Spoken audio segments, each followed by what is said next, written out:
The next attack that we have in this sequence, we've kind of talked a little bit about some of the defenses they'll have, is like a modified kata gatame, okay? Or like a head and arm choke. So the way that I work it is the same. We now have like two threats to Dean, okay? Dean's in a more precarious position. He knows that if he reaches his arm in front, I'm gonna get to that Americana. If he stays too isolated here, I'm gonna start stepping this leg over, okay? So one of the things that's gonna happen is when I'm here and he's like defending, I step this leg, and now he tries to push my leg off. We talked a little bit about the going for the wrist, but I also have a choke that I can do. Okay, what I want to do is when Dean's pushing, I'm going to make it hard for him. So I'm pressing back into Dean's knee because I want to get him to overextend. See how his arm shoots through? I'm meeting his force, meeting, and I let it go. Now my arm is going to come deep around behind and wrap up Dean's head. Okay, and I'm starting to set up my position here. What we're going to do is we're going to use our bicep on one side of Dean's neck, and we're going to bring his shoulder into the other side of Dean's neck. Okay, so I need to figure out a good way to be able to do that. That's how we're basically applying any choke or strangle, whatever you want to call it. We're cutting off the blood supply to his brain. So when I set up this position, I'm here, nice and heavy, staying tight on top, catch that elbow and start to step. Dean's like, I get to this position. See how I stretch this arm forwards, and I wrap it through. And when I wrap, I'm trying to catch deep as I can into this position. Okay, even here, I've started to create a little bit of tension. You can see Dean's head's going red.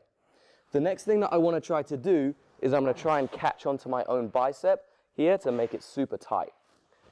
The hard thing about this choke is how I'm going to drive it in towards Dean's neck. The way that I do that is by pushing with my chest here. Okay, so I make this grip. You can still use a palm to palm. Dean's got pretty big shoulders, so I might have to use palm to palm, and I'm trying to be a bit nice to him. But now look, I drive my chest forwards in towards him to get the finish. Okay. We want to be efficient as we can with our chokes, okay? It's okay tapping people to pain, like they feel like their neck's gonna hurt or whatever, but if you come up against some super tough guy or in like the heat of competition where they've got adrenaline flowing, I need to make sure that it's a legitimate, real technique rather than just pain compliance, which is super, super important.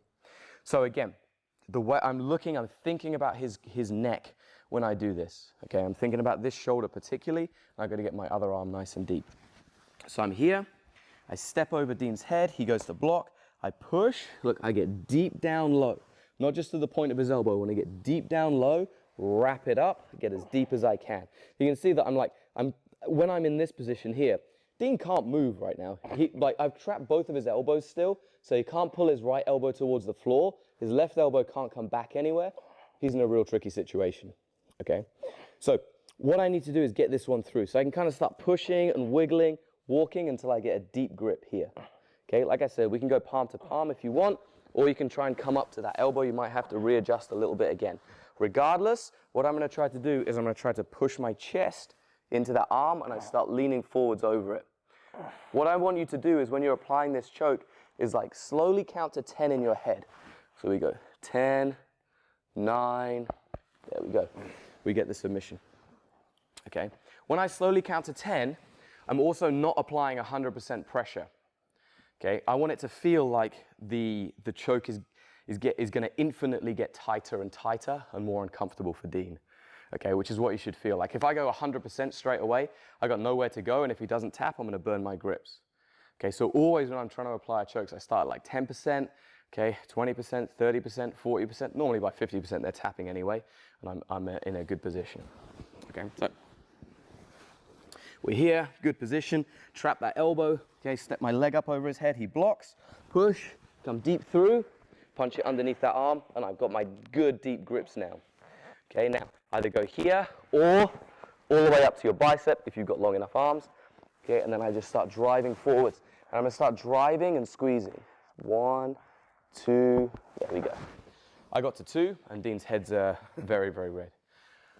That's all you need to be thinking about. The grip isn't doing the work. The grip is keeping my arms secured. So that's why it's not 100% important if you use this one or if you use this one. It'll depend a little bit on how big your partner is. What's important is that you're putting pressure into that shoulder as you're going. Hey guys, I hope you enjoyed the videos. Don't forget to like, comment, and share. Let me know if you enjoyed the content. If you'd like to hear more from me, then the easiest thing to do is download my free ebook, which is called Performance Drilling. It covers how I went from not winning a major competition to a 3-time world champion, and a ton of other information as well. I regularly send out more emails, videos, useful tips, tricks, all kinds of different stuff that will help improve your grappling. The way you can access it is go to escapologybjj.com/performance drilling. I hope to see you on the other side.